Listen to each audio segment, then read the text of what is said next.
PM મોદીની આ Kuwait મુલાકાત ખૂબ ચર્ચામાં રહી એ વિશે તો વાત કરી। સમાચારમાં હવે આગળ વાત કરવી છે પ્રયાગરાજના મહાકુંભ મેળાની સ્પેશિયલ ટ્રેન અને જૂનાગઢ આઉટ। જી હા, જૂનાગઢ મહાનગરને રેલવે સેવાનો મોટો અન્યાય થયો હોય તેવા આક્ષેપો થઈ રહ્યા છે, કારણ કે વેરાવળ બનારસ સ્પેશિયલ ટ્રેનને જૂનાગઢમાં સ્ટોપેજ નથી આપવામાં આવ્યું। જૂનાગઢના સાધુ સંતો અને ભાવિકોમાં રોષ જોવા મળી રહ્યો છે।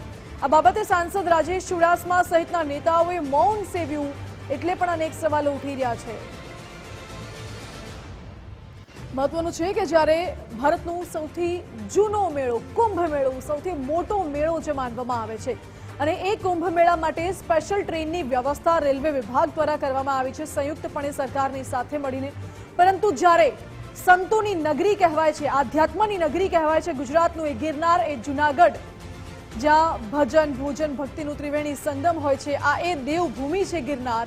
અને એ જ દેવભૂમિમાંથી જ્યારે પ્રયાગરાજ મહાકુંભ માટેની સ્પેશિયલ ટ્રેન દોડતી હોય પરંતુ જૂનાગઢમાં એને સ્ટોપેજ ન મળ્યું હોય તો સ્વાભાવિક છે કે સાધુ સંતોમાં સાથે લોકોમાં પણ રોષ જોવા મળતો હોય। એટલે આ બાબતે જ્યારે સાંસદને પૂછવામાં આવ્યું તો સાંસદે પણ મૌન સેવ્યું છે। મારી સાથે એસોસિએટ એડિટર ધર્મેશ વૈદ્ય જોડાઈ ગયા છે આ બાબતે। ધર્મેશ, સૌથી મોટો મહાકુંભ મેળો સ્પેશિયલ ટ્રેન જઈ રહી છે વેરાવળથી અને જૂનાગઢમાં સ્ટોપેજ નથી આપવામાં આવ્યું? ચોક્કસ આધ્યાત્મિક નગરી અને સંતોની નગરી જૂનાગઢને એક અન્યાય થયો એવું છેલ્લા 2 દિવસથી થઈ રહ્યું છે। ગઈકાલે જ જયારે વેરાવળથી વારાણસીની જે ટ્રેનનું ટાઈમ ટેબલ જાહેર થતા જ જૂનાગઢની બાદબાકી થઈ છે। જૂનાગઢ સંતોની નગરી પણ છે અને સાધુ સંતો સહિત ભાવિકો પણ કુંભ મેળામાં જઈ શકે માટે સ્ટોપેજ પણ નથી આપ્યું। તેને કારણે જે સોશિયલ મીડિયા સહિતમાં રજૂઆતોનો પણ દોર શરૂ થયો છે। અવારનવાર કેન્દ્રીય મંત્રી અશ્વિની વૈષ્ણવ સહિતને મળે છે, પરંતુ જૂનાગઢના સાંસદ તરીકે પણ આ રીતે આવી એક જે જૂનાગઢના સ્ટોપેજની બાદબાકી આ એક રોષપૂર્ણ જેને કહી શકાય રેલવે તંત્રની ઉપેક્ષા કઈ રીતે શું કામ થાય છે જૂનાગઢની, એ સવાલ પણ સર્જાયો છે। જી ધર્મેશ, આભાર આપનો। એટલે રેલવે તંત્રે જૂનાગઢની ઉપેક્ષા કરી હોય તેવા સવાલ ચોક્કસ થઈ રહ્યા છે, કારણ કે જૂનાગઢ એ સાધુ સંતોની નગરી છે, એ નગરી છે જૂનાગઢ અને આધ્યાત્મિક નગરી। ત્યાંથી જ જો અગર ટ્રેન બાજુમાં સ્ટેશનમાંથી દોડતી હોય પરંતુ જૂનાગઢમાં એ ટ્રેનને સ્ટોપેજ ન હોય તો સ્વાભાવિક છે કે સવાલો અનેક ઉઠે અને રોષ પણ ભભૂકે। હવે જો મહાકુંભમાં જવું હોય તો સવાલ એ ઉઠે છે કે શું જૂનાગઢના સાધુ સંતોએ વેરાવળ જવું પડશે કે પછી અન્ય કોઈ સ્ટેશને જઈને ઊભા રહેવું પડશે સ્પેશિયલી મહાકુંભમાં જવા માટે? જૂનાગઢથી રસ્તો છે જવાનો, છતાં પણ જૂનાગઢમાં આ ટ્રેનનું સ્ટોપેજ નથી આપવામાં આવ્યું, એટલે આ રેલવે તંત્રની ગંભીર બેદરકારી કહી શકાય તેવા પણ આક્ષેપો થઈ રહ્યા છે। મહત્વનું છે કે સાધુ સંતોની એવી માંગ છે કે મહાકુંભના મેળામાં જે ટ્રેન સ્પેશિયલ ટ્રેન દોડાવવામાં આવે છે ગુજરાતથી, એ સ્પેશિયલ ટ્રેનનું સ્ટોપેજ જૂનાગઢમાં આપવામાં આવે, કારણ કે વેરાવળથી બનારસની આ સ્પેશિયલ ટ્રેન છે જેનું સ્ટોપેજ જૂનાગઢમાં નથી અને જૂનાગઢ સાથે અન્યાય થયો હોય તેવા આક્ષેપો થઈ રહ્યા છે।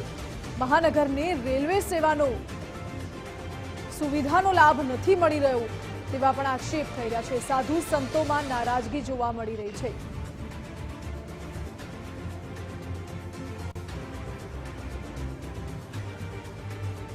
મહત્વનું છે કે જ્યારે જૂનાગઢમાં રેલવેનું સ્ટોપેજ આપવામાં નથી આવ્યું ત્યારે રોષ તો જોવા મળી રહ્યો છે। આ બાબતે અમૃતભાઈએ રજૂઆત કરી હતી અને એ જ અમૃતભાઈ અમારી સાથે ફોન લાઈન પર જોડાઈ ગયા છે। અમૃતભાઈ, સ્વાગત છે આપનું ગુજરાત ફર્સ્ટમાં। વેરાવળ બનારસ ટ્રેનનું સ્ટોપેજ નથી આપવામાં આવ્યું જૂનાગઢમાં, કેવી લાગણી છે? ખાસ કરીને જૂનાગઢ જે છે સંતોની ભૂમિ છે અને અહીંયા મિની કુંભ દર વર્ષે શિવરાત્રીના મેળા દરમિયાન ભરાતો હોય છે અને કુંભ મેળો જે છે સાધુ માટેનો મેળો છે, ત્યારે અહીંયા ખાસ કરીને સ્પેશિયલ વીકલી ટ્રેન આપવી જોઈએ। કુંભ મેળાના દરેક સ્નાન માટેની ટ્રેન આપવી જોઈએ, એને બદલે લગભગ બધા સ્નાન પૂરા થઈ જાય ત્યારે એક દિવસની એક ટ્રેન સોમનાથને આપી અને એમાં જૂનાગઢને સ્ટોપ નથી આપ્યો, એટલે રેલવે બાબુઓ શું કરવા માંગે છે સમજાતું નથી, સાંસદ કેમ મૌન છે સમજાતું નથી અને દર વખતે કોઈ પણ સ્પેશિયલ ટ્રેન અપાય એમાં જૂનાગઢની બાદબાકી શા માટે થાય છે એ નથી સમજાતું। એટલે મેં માન્ય મંત્રી શ્રી રેલવે મંત્રી શ્રી અશ્વિની વૈષ્ણવજીને રજૂઆત કરી છે, ડીઆરએમ શ્રીને રજૂઆત કરી છે, જીએમને રજૂઆત કરી છે, સાંસદને રજૂઆત કરી છે, પણ દર વખતે જૂનાગઢને અન્યાય થાય એનો મતલબ એ છે કે 15 ઓગસ્ટ 1947 દિવસે જૂનાગઢ આઝાદ નથી થયું એ જ નકશામાં મને લાગે હજુ રેલવેના બોર્ડના નકશામાં લાગે છે અને આ હદ જે છે આ હદ હવે ક્યારેય ચલાવી ન લેકાય। એટલે હવે અમે રેલવે સામે ખરેખર આંદોલનના મંડાણ કરશું, કારણ કે આ ત્રીજી ટ્રેન એવી છે કે જેમાં એને સ્ટોપેજ ના આપી અને જૂનાગઢને ખૂબ મોટો અન્યાય કર્યો છે। અચ્છા, અમૃતભાઈ, જ્યારે આપે રજૂઆત કરી, રેલ મંત્રીને આપે રજૂઆત કરી, સાંસદને રજૂઆત કરી, જવાબ શું મળ્યો આપને? હજુ મૌન છે, સાંસદ તો હજુ મૌન છે. અને હું માનું છું ત્યાં સુધી નરેન્દ્રભાઈના નામે મત માંગ્યા છે, એટલે કદાચ નરેન્દ્રભાઈ કરવાના હશે એવું માનીને એ લોકો કંઈ કરતા નહીં હોય એવું માનું છું.